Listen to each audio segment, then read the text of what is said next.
Oke, bismillahirrahmanirrahim. Selamat sore, teman-teman semua. Kita melanjutkan perkuliahan analisis farmasi 1, masih tentang tema analisis volumetri. Jadi, insya Allah pertemuan ketiga ya sebenarnya, karena kemarin kan pertemuan kedua kita lakukan dengan tugas. Jadi sekarang pertemuan ketiga, kita akan menyelesaikan kemarin sampai di perhitungan kadar. Lalu nanti kita juga akan mungkin sedikit masuk ke beberapa contoh analisis volumetri. Mungkin satu atau dua contoh tentang analisis volumetri.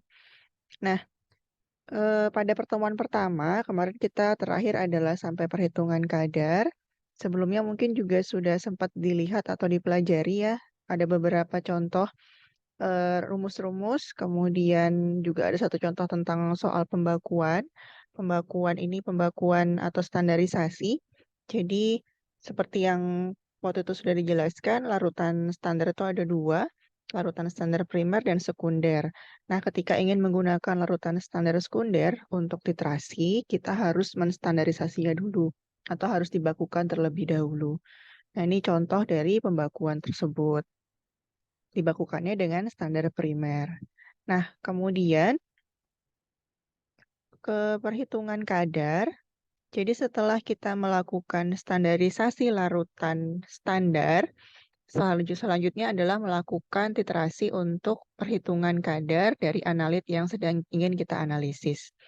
Nah, di sini kalau misalkan sampel kita itu adalah suatu produk atau sediaan farmasi, kan macam-macam ya. Ada yang bentuknya tablet, ada yang bentuknya sirup, kemudian ada yang bentuknya injeksi juga mungkin. Nah, bagaimana perhitungan kadarnya? Untuk tablet kita harus, untuk semuanya kita harus melihat etiketnya dulu. Jadi lihat etiketnya, kalau tablet itu kita harus lihat berapa miligram kandungan senyawa aktif yang akan kita analisis dalam setiap tablet. Kemudian kalau sirup, berapa miligram per takarannya. Takarannya itu biasanya antara sendok teh atau sendok makan ya. Kalau sendok teh, biasanya kan per 5 mili. Kalau sendok makan per 15 mili. Atau biasanya kan sudah ada ditutupnya itu ya per berapa mili. Nah, kalau injeksi kita harus lihat berapa miligram per 100 mili atau berapa gram per 100 mili. Jadi yang pertama kita harus lihat dulu dari etiket dari sediaan tersebut. Nah, ada beberapa rumus penetapan kadar secara titrasi atau titrimetri. Yang pertama, jika sampelnya itu padat, sampel harus ditimbang dengan timbangan analitik yang sudah terkalibrasi. Jadi pastikan ketika kalian ingin menimbang sesuatu di laboratorium, timbangannya itu harus sudah terkalibrasi terlebih dahulu. Jadi pastikan ke laborannya atau ke analisis yang ada di sana, ke dosennya gitu ya, mungkin yang ada di lab, apakah ini timbangannya sudah terkalibrasi atau belum. Kemudian ditimbang dengan seksama. Nah, jika sampelnya padat, perhitungan kadarnya seperti yang ada di layar, persen bobot per bobot berarti ya karena padat, V kali N dikali dengan bobot ekivalen atau berat ekivalen, dibagi dengan berat sampel dikali dengan 100%. V kali N, V dan N-nya itu dari titran. Titran itu larutan standarnya yang kita letakkan di buret, ya, ingat lagi dikali dengan bobot ekivalen dari sampelnya dibagi dengan berat sampel dikali 100%. Jika sampelnya cair, berarti pembandingnya dengan volume sampelnya atau mililiter. Jadi kalau padat, itu berarti miligram. Kalau sampelnya cair, berarti mililiter. Yang rumus lainnya sama saja. Nah, jika sampelnya berupa tablet atau kapsul yang dalam etiketnya dinyatakan tiap tablet mengandung sekian miligram gitu. Nah, cara perhitungannya dikali dengan berat rata-rata tabletnya. Jadi biasanya diambil beberapa tablet gitu ya, 5 tablet minimal, kemudian di kalau tablet berarti langsung ditimbang saja berapa bobot rata-ratanya. Kalau kapsul biasanya dibuka dulu kapsulnya, nah serbuknya itu ditimbang berapa bobot rata-rata tiap kapsul untuk menghitung kadar jika dalam bentuk sediaan tablet atau kapsul. Nah, kalau sirup itu tergantung etiketnya. Misalkan ketika dinyatakan sirup ini mengandung sekian miligram tiap 5 mililiter, maka berarti dikali 5. Kalau tiap 15 mili berarti dikali 15. Nah, seperti itu. Jadi bagaimana kita menghitung kadar itu tergantung etiket dari sediaan tersebut. Nah, kemudian kenapa sih kita harus mempelajari analisis volumetri ini untuk bidang farmasi? Kenapa ini kan sebenarnya kimia sekali ya, kenapa tidak di kimia murni saja belajarnya? Kenapa sebagai seorang farmasis juga harus mempelajari analisis volumetri? Nah, pertama, buku buku sakti kita gitu ya, Farmakope. Farmakope itu masih memuat analisis titrasi itu sebagai metode standar untuk melakukan analisis beberapa obat dan senyawa dengan kadar tinggi. Kalau yang punya farmakope yang bisa sekalian dibuka gitu ya nanti di rumah, misalkan untuk penentuan kadar kapsul, tablet, beberapa antibiotik turunan penisilin seperti ampicillin gitu ya, amoxicillin gitu. Kemudian penentuan kadar vitamin C, lalu juga penentuan kadar bromheksin. Bromheksin itu untuk obat batuk ya, batuk berdahak. Kemudian juga penentuan kadar pada asam folat, vitamin untuk ibu hamil, dan lain sebagainya. Jadi kalau kita buka farmakope, kemudian kita search gitu ya, titrasi, itu masih banyak ditemukan sebagai metode standar. Karena memang masih relevan untuk digunakan sampai saat ini. Kemudian titrasi ini juga digunakan sebagai karakterisasi senyawa tertentu. Misalkan pada penentuan bilangan asam, bilangan sabun, iodium, dan juga peroksida pada karakterisasi minyak atau lemak. Kemudian volumetri juga bisa digunakan pada penetapan kadar air dengan metode titrasi Carvisser. Ini saya masukkan link paper ya yang memuat contoh penerapan titrasi untuk bidang penelitian di farmasi. Oke, jadi ini adalah saya screenshot papernya, aplikasi titrimetri pada penetapan kadar sediaan ampicillin. Ini kalau tidak salah ini kapsul ya. Iya, kapsul. Sebenarnya sama metodenya dengan antibiotik lain, turunan penisilin yang lainnya. Jadi kalau kita buka farmakope, ini saya ambil di farmakope ke-6, halaman 1956 sampai 1957, di bagian penetapan kadar.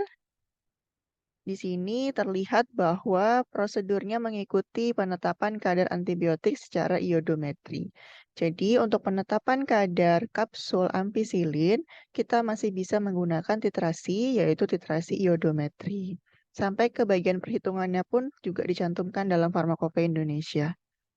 Nah, ketika saya mengacu, jadi kita buka nih penetapan kadar antibiotik secara iodometri di halaman 521. Munculnya seperti ini. Metode ini digunakan untuk penetapan kadar sebagian besar senyawa antibiotik penisilin dan bentuk sediaannya tercantum dalam farmakope. Jika titrasi iodometri merupakan metode yang paling sesuai. Jadi masih bisa digunakan untuk sebagian besar antibiotik turunan penisilin. Ini bagaimana preparasi larutan bakunya juga dicantumkan di sini. Kemudian pelarut dari masing-masing senyawa antibiotiknya juga telah dicantumkan. Misalkan ya amoxicillin kita harus menggunakan pelarut air. Lalu misalkan napsilin natrium ini ya menggunakan dapar nomor 1. Kita buka lagi di farmakope, macam-macam dapar. Nah, dapar nomor 1 itu apa? Kemudian bagaimana kita preparasi larutan ujinya juga dicantumkan di farmakope tersebut sampai ke prosedur dan perhitungan. Jadi sebagai mahasiswa-mahasiswi farmasi harus familiar dengan bagaimana cara membaca farmakope ya. Jadi kebetulan bidang analisis ini sangat berkaitan dengan farmakope, jadi mungkin selanjutnya kita juga akan terus membuka buku tersebut. Nah, ini saya screenshot saja ya karena khawatir nge-lag gitu kalau langsung buka e-booknya. Oke, tapi saya cantumkan halamannya. Nanti ketika mahasiswa ingin lihat langsung, bisa silahkan dicek. Untuk yang penetapan kadar ampicillin itu di halaman 139. Sementara untuk yang penetapan kadar antibiotik secara iodometri ada di halaman 1956 sampai 1957. Nah, ini aplikasi titrimetri yang kita temukan di Farmakope Indonesia. Eh,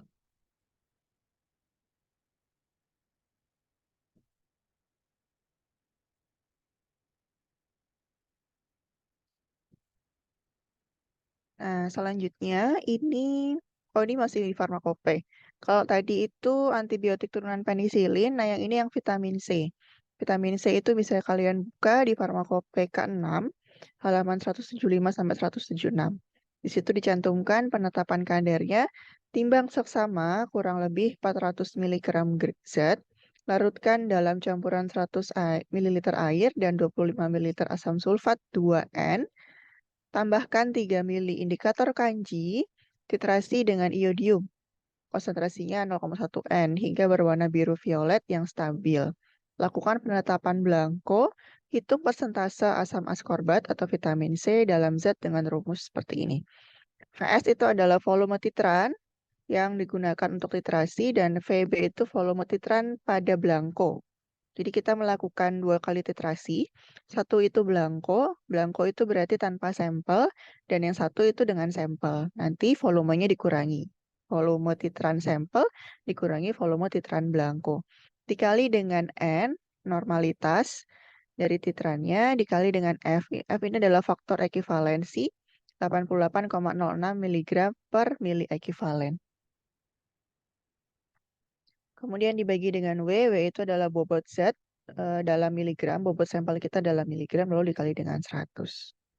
Ini penetapan kadar vitamin C berdasarkan Farmakope Indonesia. Nah, kemudian ini saya ambil dari paper.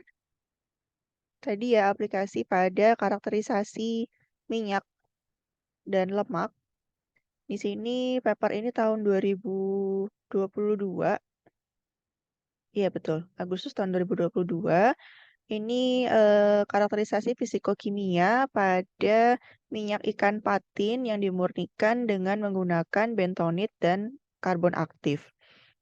Eh, peneliti ini melakukan ekstraksi, jadi mengambil minyak ikan patin, kemudian dimurnikan dengan 2 pemurnian yang berbeda, yaitu dengan bentonit dan karbon aktif. Kemudian setelah itu dibandingkan bagaimana karakterisasi dari masing-masing pemurnian tersebut.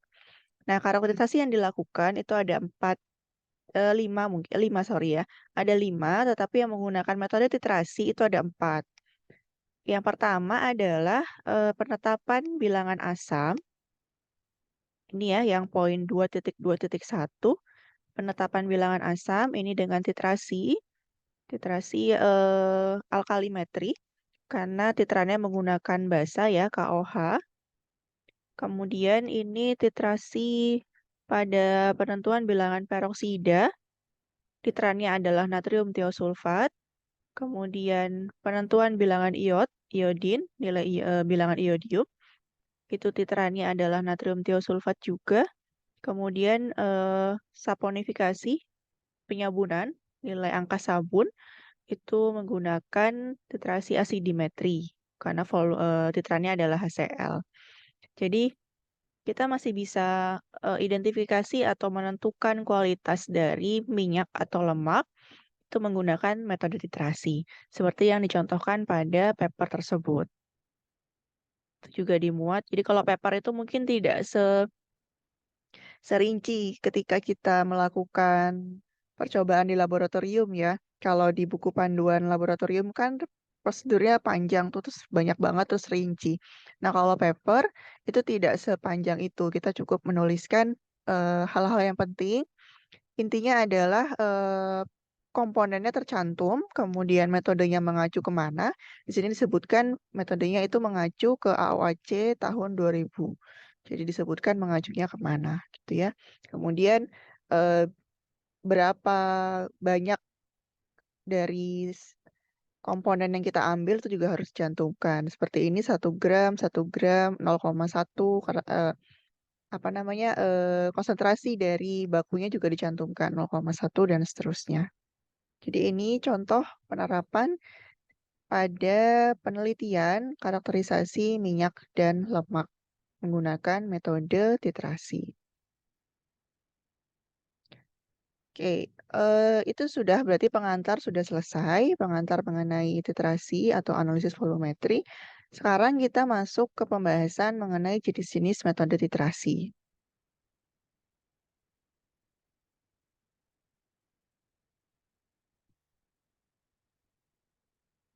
Berdasarkan cara titrasinya, umumnya terbagi menjadi 3. Yang pertama adalah titrasi langsung atau direct. Titrasi langsung ini contohnya ya langsung titrasi gitu ya sampai selesai. Contohnya tadi yang determinasi vitamin C dengan menggunakan iodin, larutan iodin. Atau metodenya dinamakan dengan titrasi iodometri. Lalu kemudian ada titrasi balik atau back titration atau titrasi kembali. Eh, Metode ini biasanya digunakan untuk senyawa obat karena reaksinya cukup lama. Bayangkan kalau kita titrasi terus reaksinya lama, kan pegel banget itu ya, karena harus nungguin tetes per tetes. Nah, biasanya untuk yang seperti itu kita menggunakan back titration atau titrasi balik. Nanti larutan standar yang digunakan itu kita akan melakukan titrasi, jadi terus ditambahkan sampai berlebih. Nah, kelebihannya itu akan dititrasi dengan larutan standar yang kedua. Prosedurnya seperti itu. Contohnya dengan menggunakan natrium tiosulfat. Nanti di yang contoh yang detail ada gitu ya. Jadi ada titrasi langsung, titrasi sampai berubah warna, kemudian ada titrasi kembali atau titrasi atau back titration. Jadi 2 kali melakukan titrasi dengan 2 larutan standar yang berbeda. Kemudian ada blank atau titrasi blanko tadi ya seperti yang sudah saya contohkan. Titrasi blanko ini kita melakukan titrasi tapi tidak ada sampelnya. Jadi sebagai faktor koreksi saja. Itu titrasi blanko. Oke, beberapa contoh metode titrasi. Yang pertama adalah titrasi netralisasi atau asam basa. Lalu ada titrasi redox. Lalu ada titrasi pengendapan. Kemudian yang keempat ada titrasi pembentukan kompleks. Kita akan bahas satu persatu. Titrasi netralisasi itu terbagi jadi 2. Ada titrasi asidimetri. Asidi berarti asam ya. Lalu yang kedua titrasi alkalimetri. Alkali berarti basa. Titrasi asidimetri adalah titrasi terhadap basa bebas atau larutan garam yang berasal dari asam lemah dengan menggunakan larutan standar asam. Jadi yang diingat kalau titrasi asidimetri larutan standarnya adalah asam. Larutan standar itu titran ya yang ada di buret. Kalau titrasi alkalimetri, larutan standarnya adalah basa alkali.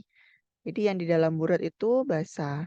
Contohnya untuk asidimetri adalah pembakuan atau penetapan kadar NaOH yang dititrasi dengan HCl. Titrasi dengan HCl, berarti HCl-nya itu titrannya. Reaksinya adalah NaOH plus HCl menghasilkan garam NaCl plus H2O. Sebenarnya reaksi yang berlangsung adalah OH- dari NaOH bereaksi dengan H+ dari HCl menghasilkan air H2O. Dan sisanya adalah garam. Garamnya itu dalam hal ini adalah NaCl. Jadi kalau netralisasi berarti kan penetralan. Berarti asam basa berlangsung di sana. Seperti itu. Nah, ini asidimetri.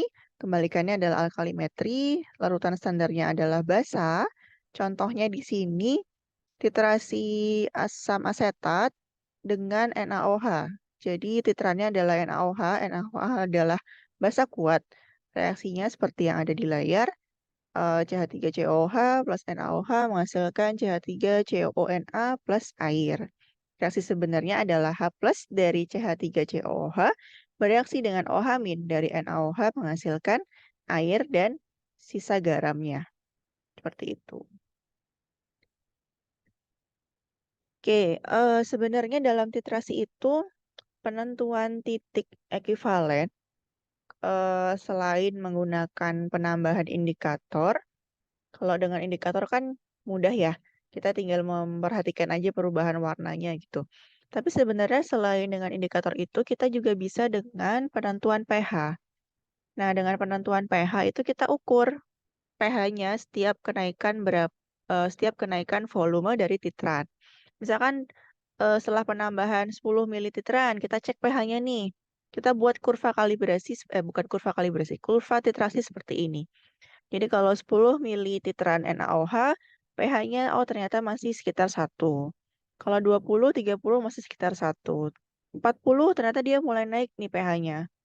Sudah tidak terlalu masih asam kuat tapi tidak sekuat yang sebelumnya. Terus terus terus sampai ini titiknya salah ya. Titiknya harusnya di 7 nih. Yang lingkaran itu harusnya di angka 7. Ini agak keturun. Nah, sampai ketika dia di pH 7, berarti itu adalah titik ekuivalennya. Nah, ketika penambahan indikator, misalkan kita menggunakan merah metil nih. Nah, di pH 4,6 gitu ya, 4,2 atau 4,6 dia masih ingat nggak kalau merah metil perubahan warnanya? Ada yang masih ingat? Atau phenaphthalein? Phenaphthalein dari tidak berwarna menjadi pink ya, atau merah. Jadi awal-awal tuh mulai merah, pink, kemudian dia makin makin lama makin merah. Ketika misalkan kita titrasi alkalimetri menggunakan indikator PP atau phenaphthalein, ternyata di angka pH 8, sekian itu dia mulai berubah warna. Sudah mulai agak-agak pink pink pudar gitu ya. Nah, itu adalah titik ekivalen, titik akhir titrasinya. Sebenarnya kita juga bisa dengan pengukuran pH seperti pembuatan kurva seperti ini. Tapi kan ini karena rumit ya, harus ukur dulu, berhenti dulu, kemudian titrasi lagi, ukur lagi gitu ya. Jadi makanya lebih banyak itu menggunakan indikator saja. Tuh. Ini untuk yang asam kuat basa kuat, seperti ini kira-kira kurvanya. Lalu untuk yang asam lemah dan basa kuat, kurang lebih seperti ini. Jadi tidak dimulai dari bawah ya. Kalau yang pH-nya paling bawah ini kan asam kuat. Kalau asam lemah tuh kan mungkin sekitar 3 sampai 4 gitu pH-nya. Lalu naik semakin lama semakin ke atas. Oke, ini apa ya? Oh, ini contoh. Ini adalah contoh titrasi, netralisasi. Kalau papernya ini adalah titrasi alkalimetri, penggunaannya pada tablet antasida. Nah, untuk yang link yang pertama ini link YouTube ya. Nanti kalian cek sendiri. Saya kasih lagi papernya. Saya kasih lagi PPT-nya karena ini baru beda dengan yang sebelumnya.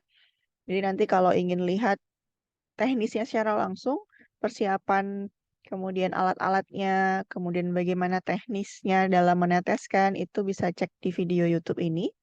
Nah, untuk yang link yang di bawahnya ini adalah link papernya. Paper tentang review artikel mengenai penggunaan metode titrasi alkalimetri pada tablet antasida.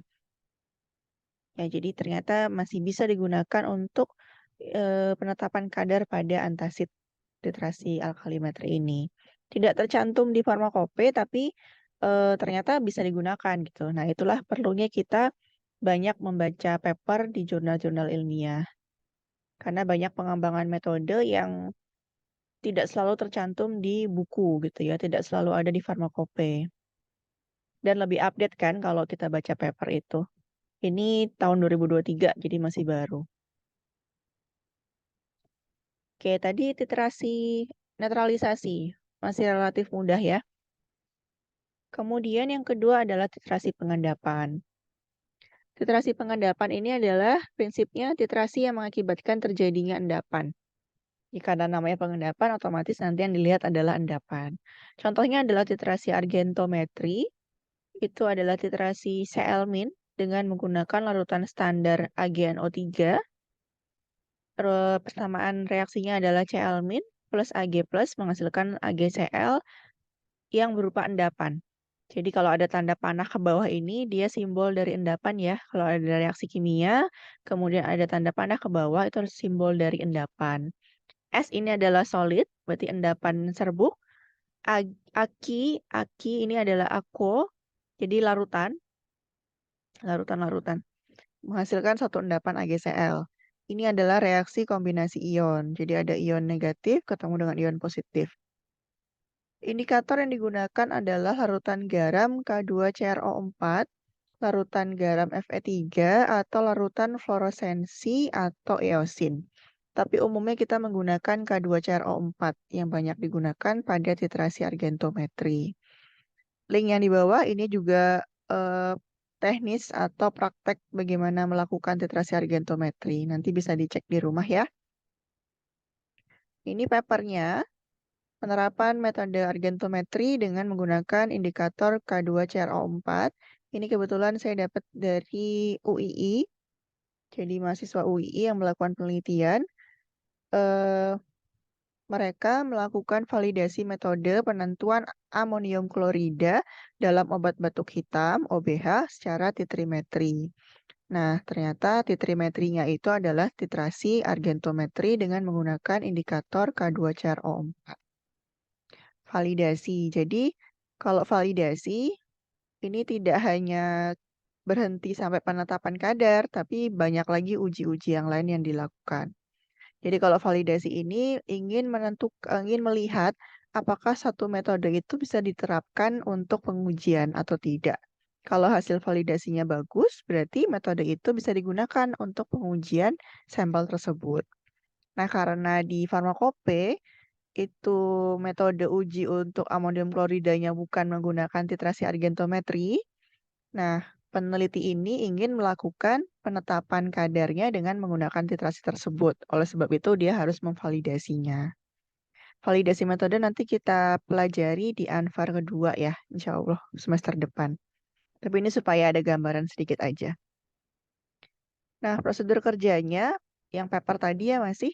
Pertama adalah pembuatan larutan standarnya dulu. Larutan titrannya adalah agen O3 0,1 N. Nah, ini bagaimana cara membuat konsentrasi 0,1 N ditimbang sekian, kemudian ditambah dengan Aquades sebanyak sekian, lalu di-add-kan sampai 250 mili. Lalu digojok sampai homogen. Kemudian distandarisasi, standarisasinya itu dengan menggunakan NaCl. Jadi kita menstandarisasi agen O3 menggunakan NaCl sebagai larutan standar primernya. Prosedurnya seperti ini ya. Semua titrasi itu dilakukan minimal 3 kali. Jadi tidak hanya sekali. Dalam praktikum pun seperti itu. Minimal 3 kali. Jadi kita bisa tahu rata-ratanya gitu ya. Kalau sekali mungkin saja banyak kesalahan atau ada ketidakcermatan dalam pengerjaannya. Oleh sebab itu harus dilakukan lebih dari 2 kali gitu, minimal 3 kali. Lalu uji akurasi ini untuk penetapan kadar. Akurasi itu berarti melihat apakah nilainya itu mendekati nilai yang sebenarnya gitu ya. Ini penetapan kadar, caranya seperti ini. Jadi dia ditambahkan dengan indikator K2CrO4, konsentrasinya 5%, sebanyak 3 tetes. Dalam titrasi, usahakan penggunaan indikator itu tidak terlalu banyak ya. Biasanya 2-3 tetes saja. Jadi nggak usah sampai 10 mili gitu ya atau 5 mili, jangan terlalu banyak seperti itu. Cukup 2-3 tetes. Jadi tidak usah terlalu banyak dalam penggunaan indikator. Nah, itu titrasi argentometri atau pengendapan. Kemudian yang ketiga, dan ini yang agak banyak, titrasi redox. Redox masih ingat ya, reduksi oksidasi.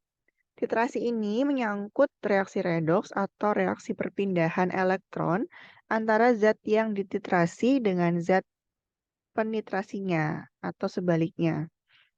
Di sini larutan standar atau titran berfungsi sebagai oksidator dan larutan sampel atau titrat berfungsi sebagai reduktornya. Berarti yang mengoksidasi itu adalah titrannya. Contohnya ada titrasi serimetri, di mana garam ferro sebagai reduktor dititrasi dengan garam seri. Namanya serimetri ya. Jadi titrannya itu garam seri atau CeSO4 2 kali yang berfungsi sebagai oksidator. reaksinya seperti yang ada di layar, Fe2 plus Ce4 plus menghasilkan Fe3 plus Ce3 plus. Nanti dilihat di situ elektronnya ada berapa gitu ya. Jadi dalam redox ini kita menghitung elektron. Oke, tunggu. Sampai sini dulu deh, ada pertanyaan nggak? Takut takut overlap. Sampai titrasi, netralisasi, dan pengendapan dulu deh. Apa ada pertanyaan?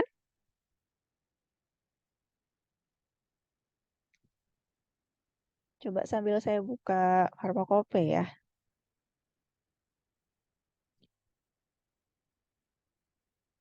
Di rumah pada punya farmakope nggak? Punya Ibu. Punya, Bu. Farmakope berapa? 3 dan 4. 5, Bu. Jadul itu. Yang 6 sudah download belum? Sudah Ibu. Ya, pakainya yang 6 aja. Saya stop share dulu.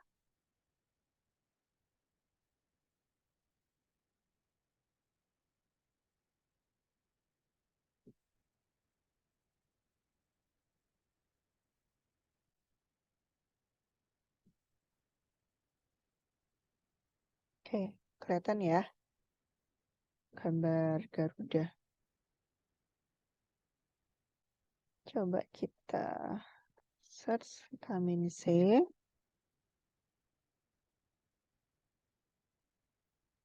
Sama skorbat.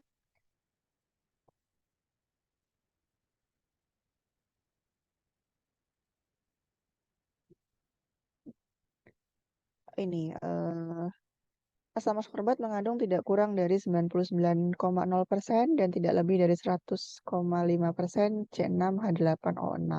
Jadi kalau penetapan kadar nanti kalau nilainya masuk ke sini berarti akurat. Kalau jauh dari ini berarti tidak bagus ya hasil penetapan kadarnya.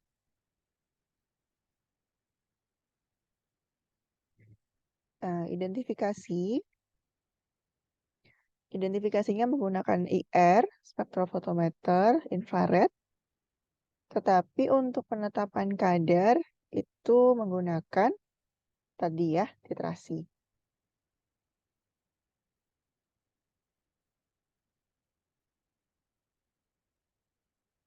Titrasi menggunakan iodium berarti disebut titrasi iodometri. Sini.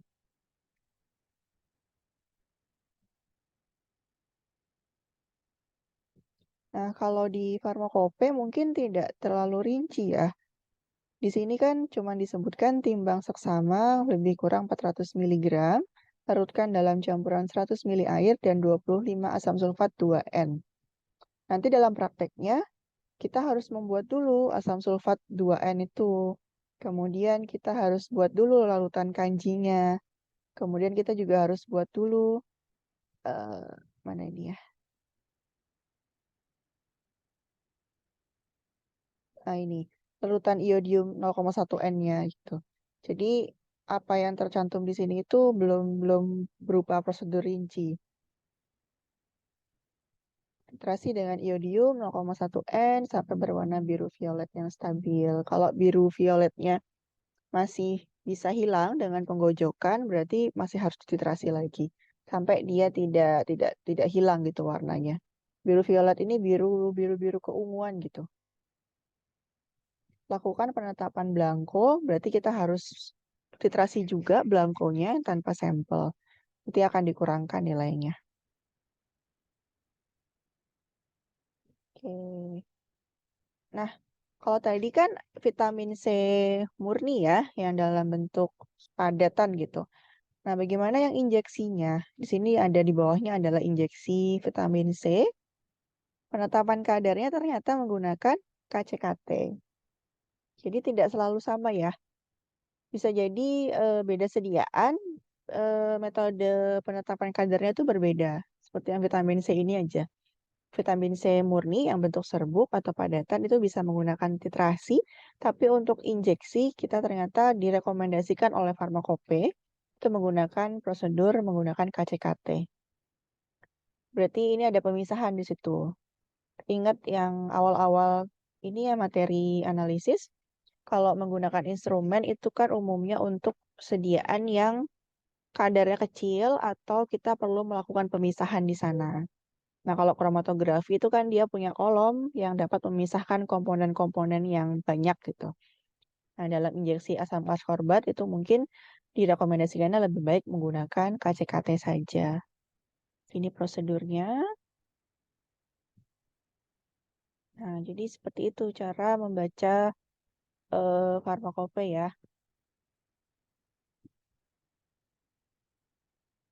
Oke, ini disolusi. Disolusi itu berarti kelarutan. Kita mengecek kelarutan dari tablet vitamin C. Kalau tablet ini penetapan kadarnya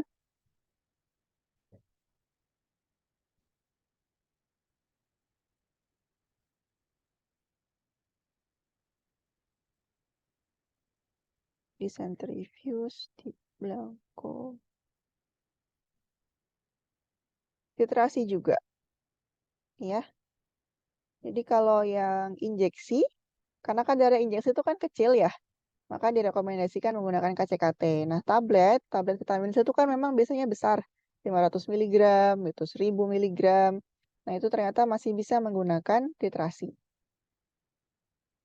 Ini ya. Titrasi dengan diklorofenol, indofenol, hingga terjadi warna merah muda selama paling sedikit 5 detik. Lakukan penetapan menggunakan Blanco. Jadi kita mengukur titrasi Blanco-nya juga. Seperti itu. Jadi saya kurang tahu nanti ketika di lab praktikum sampelnya seperti apa. Tapi kalau kebetulan ternyata menggunakan sediaan obat, nah kalian coba cek di farmakope bagaimana prosedur penetapan kadar yang direkomendasikan oleh Farmakope Indonesia. Gitu. Sambil belajar-belajar buka buku lah. Demikian, saya balik lagi ke slide.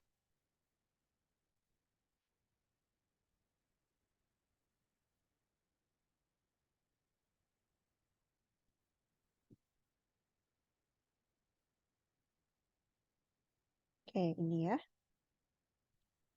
Gimana? Ada pertanyaan? Redox mungkin saya lanjutkan minggu depan. Kalau tidak ada, saya mau bahas tugas. Ketua kelas bisa masukkan ini nggak link drive-nya ke kolom chat. Baik, Ibu. Tunggu sebentar.